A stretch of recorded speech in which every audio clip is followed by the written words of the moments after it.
Je vais vous parler donc des finances publiques.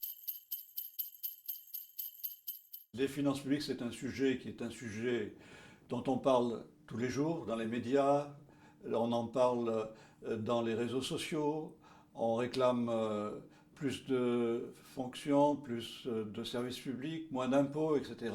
Mais est-ce qu'on sait vraiment ce que sont les finances publiques? Je crois que préalablement, il faut s'interroger sur c'est quoi les finances publiques. Alors les finances publiques, c'est de l'argent évidemment. Nous sommes dans une société où tout s'échange, c'est une société d'argent.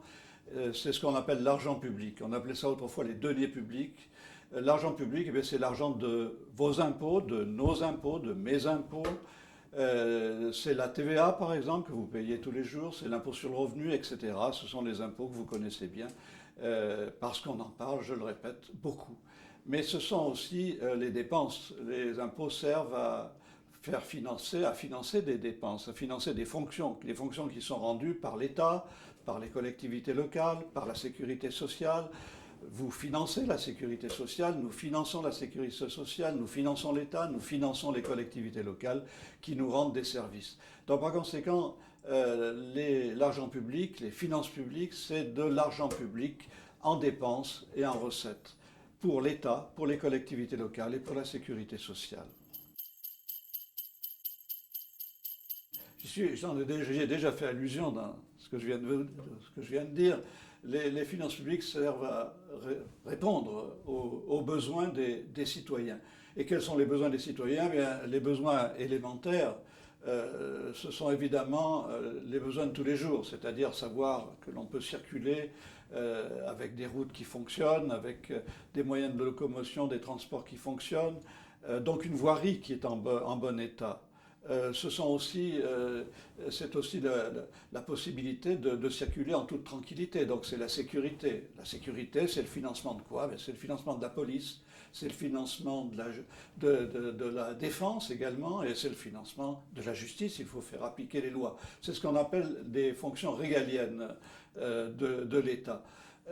Mais on va beaucoup plus loin dans les fonctions qui sont celles du secteur public, je le répète, de l'État, des collectivités locales, de la sécurité sociale. On va beaucoup plus loin puisque on finance également les écoles, les universités, la santé, vos soins de santé, vos retraites, etc. On finance énormément de choses avec l'argent public. Sachez quand même que les dépenses publiques, dans leur ensemble, celles de l'État, des collectivités locales, de la sécurité sociale, représentent 57% de notre produit intérieur brut. Notre produit intérieur brut, c'est grosso modo actuellement 2200 milliards d'euros. Ça devrait être 2300 milliards d'euros en 2018. Alors, les finances publiques, eh bien, c'est de l'argent public. Les finances publiques, ça sert à financer des fonctions, un certain nombre de services publics, etc. On l'a dit. Mais les finances publiques, elles sont, depuis déjà pas mal d'années maintenant, face à des enjeux qui sont des enjeux considérables. Et les enjeux considérables, ils vont l'être de plus en plus dans les années qui viennent. Il y a deux types d'enjeux concernant les finances publiques. Il y a d'abord les enjeux qui sont des enjeux immédiats. Les enjeux immédiats sont liés au fait que il y a très longtemps, et la plupart d'entre vous n'étaient pas nés à l'époque, je parle des années 70, de la seconde moitié des années 70, il y a très longtemps, il y a eu un grand problème économique dans le monde. C'est la hausse du prix du pétrole. En 1973, une hausse considérable du prix du pétrole. En 1979, une deuxième hausse considérable du prix du pétrole, liée à des événements extérieurs, mais aussi le fait que les problèmes monétaires internationaux étaient assez importants à l'époque. Peu importe, mais des problèmes considérables concernant l'augmentation du taux du pétrole qui a engendré une augmentation considérable des prix dans le monde. Cette augmentation considérable des prix dans le monde a généré, par effet systémique, par effet qui se sont répercutés un peu partout sur la planète, a engendré une crise des finances publiques. Tout simplement parce que la crise économique, ça veut dire moins d'activité. Moins d'activité, ça veut dire moins d'impôts, moins de TVA, moins de transactions, moins de TVA, moins d'impôts sur le revenu, parce que le chômage commençait à se développer considérablement. En 1980, 1 million de chômeurs en France, on n'avait jamais vu ça autrefois. Donc par conséquent, on a cherché à trouver un certain équilibre entre les dépenses et les recettes publiques. On a des dépenses qui augmentent en flèche considérablement, à une grande allure, et des recettes qui n'augmentent pas à la même allure. Donc les dépenses et les recettes se croisent, on appelle ça un effet de ciseau, et ce croisement, qu'est-ce que ça provoque? Ça provoque des dépenses supérieures aux recettes, un déficit, et si on veut garder le même niveau de vie, qu'est-ce qu'on fait? Eh bien on emprunte, et on a beaucoup emprunté pendant toutes ces années. Par ailleurs, c'est accumulé une dépense publique colossale de la part de la sécurité sociale. Parce que là encore, le chômage, les difficultés économiques, etc., engendrent des problèmes de santé, des problèmes de logement, etc., etc., des problèmes sociaux, autrement dit. Et à partir de la seconde moitié des années 90, les dépenses sociales ont considérablement augmenté. Donc on s'est trouvé là face à un gap qu'on appelle un déficit, des dépenses qui sont supérieures aux recettes, qu'on a voulu combler. Soit on les comblait en augmentant les impôts, mais on était déjà à des taux de pression fiscale très élevés, donc par conséquent, on peut difficilement augmenter les impôts dans ces conditions-là, ou alors réduire les dépenses, ce qui est aussi très difficile à faire. Et on a choisi une solution qui est une solution assez simple, de facilité, disons, qui est celle de l'emprunt. On a emprunté. Et la dette publique a commencé à grossir, à grossir. Et vous le savez, la dette publique, il faut non seulement la rembourser, mais il faut payer des intérêts. On paye des intérêts qui viennent s'accumuler avec les dépenses. Donc par conséquent, des dépenses publiques qui vont augmenter encore, encore, encore. Et si on n'arrête pas à un moment donné, c'est la faillite, entre guillemets. C'est le dépôt de bilan, si vous préférez. Il faut arrêter cela. Les dépenses, la dette publique en France, cumulé État, collectivités locales, sécurité sociale, représente actuellement près de 100% de notre PIB. Vous vous rendez compte? C'est considérable. Avec les rentrées qui sont des rentrées difficiles, on ne peut pas assumer une dette publique de cet ordre-là. Donc qu'est-ce qu'il faut faire? Supprimer les dépenses publiques, les limiter? Faut-il dépenser moins? C'est une des solutions dans laquelle on s'est engagé depuis une quarantaine d'années. Ça dure depuis plus de 40 ans, cette histoire-là. Faut-il gérer autrement le secteur public? On a fait des réformes qui vont dans le sens d'une meilleure gestion du secteur public en adoptant des procédés de gestion, des dispositifs de gestion empruntés au secteur privé pour essayer de rendre plus efficace la gestion du secteur public. Ou alors faut-il également, c'est aussi une solution qui est souvent proposée depuis des années et des années, faut-il réduire les impôts de manière à ce que l'épargne puisse grossir, l'épargne des citoyens et des entreprises puissent se développer et être investis dans le secteur économique. Donc par conséquent, des solutions qui sont des solutions que nous utilisons depuis déjà beaucoup d'années en France comme dans d'autres pays, avec un problème, c'est le problème de la sortie de crise. Mais c'est le poids de ces enjeux, qui sont des enjeux considérables, vous l'avez bien compris. On est là sur des sommes considérables, puisque les dépenses de la sécurité sociale, c'est plus de 600 milliards d'euros. Les dépenses de l'État, c'est 400 milliards d'euros, et les dépenses des collectivités locales, c'est environ 230 milliards d'euros. Donc par conséquent, on est sur des sommes considérables.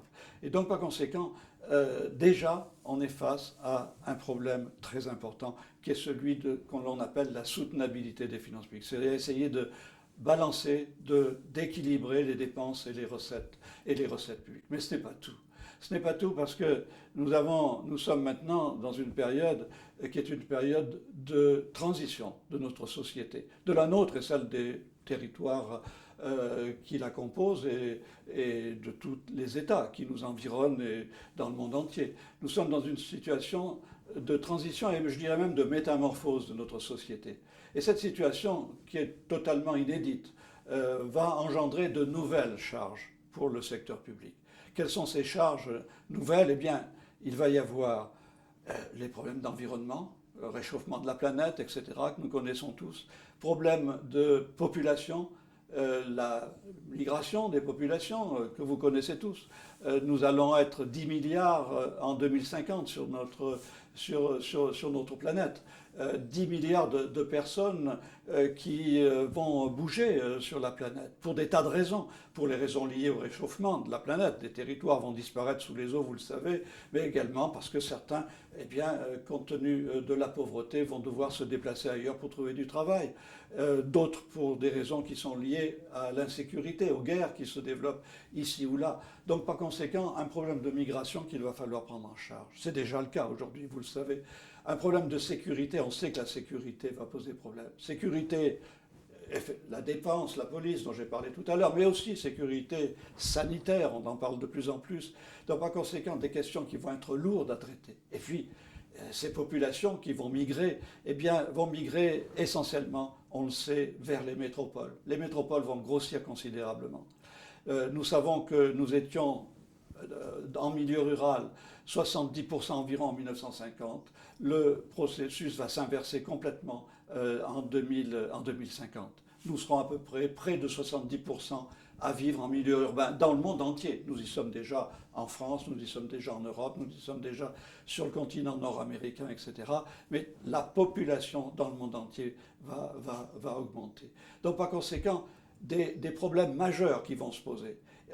Et enfin, un autre problème qui va être source de dépenses également, et pour lesquels il va falloir trouver des financements, eh bien, ça va être le numérique, les territoires intelligents. Plus aucun territoire maintenant ne peut se permettre de ne pas développer le numérique. C'est ce qui fait que les populations se fixent là. C'est ce qui fait que les entreprises se fixent là. Et enfin, problème que je considère comme un problème majeur, il va falloir financer ça, mais on sait aussi qu'un énorme problème d'évasion fiscale est en train de se développer, qui est lié au GAFA, qui est lié en fait à tout ce secteur d'entreprises liées au numérique, qui fonctionnent sur le numérique, sur la base de plateformes, et qui crée une évasion fiscale énorme, colossale, inconnue jusqu'alors, combinée avec le fait que depuis la fin des années 60, on assiste à une mondialisation des entreprises. La combinaison de la mondialisation et du numérique et de l'économie numérique fait que eh bien, la fiscalité est terriblement menacée. Et si la fiscalité est menacée, eh bien, il va falloir trouver soit une autre fiscalité que celle que nous connaissons jusqu'alors, soit trouver d'autres sources de financement pour le secteur public, c'est-à-dire pour financer les nouvelles dépenses qui vont arriver très rapidement ici à échéance. Donc, vous l'avez compris, l'objectif de ce MOOC est un objectif tout à fait précis, puisque nous sommes à Fondafip spécialisés en finances publiques. Donc notre objectif, il est de vous faire comprendre quels sont les mécanismes, les dispositifs qui concernent les finances publiques, aussi bien, je le répète, pour l'État que pour les collectivités locales et la sécurité sociale, mais également les grands enjeux qui sont ceux des finances publiques aujourd'hui. Donc il faut comprendre, c'est notre objectif majeur, de comprendre la place des finances publiques dans la société d'aujourd'hui, car les finances publiques, c'est notre quotidien, c'est notre vie quotidienne qui est concernée. Ce n'est pas abstrait, les finances publiques, ce ne sont pas que des chiffres. Les finances publiques, ce sont des choix, et les choix, ce sont des choix politiques, les choix de finances publiques. On va faire tel ou tel choix en fonction bien des objectifs qu'on a donnés à la société, du contrat social que nous estimons être celui de la société. Donc notre objectif, je le répète, c'est comprendre la place des finances publiques dans notre société et par conséquent la place du citoyen dans le dispositif financier public. Les finances publiques, c'est un choix de société. Ça n'est pas n'importe quoi. Les finances publiques, c'est la vie quotidienne, je le répète. Les finances publiques, c'est politique, les finances publiques, au sens noble du terme. Je veux dire, les finances publiques déterminent l'organisation d'une société. Elles en sont à la fois une clé de lecture et à la fois le moteur qui permet de développer une société.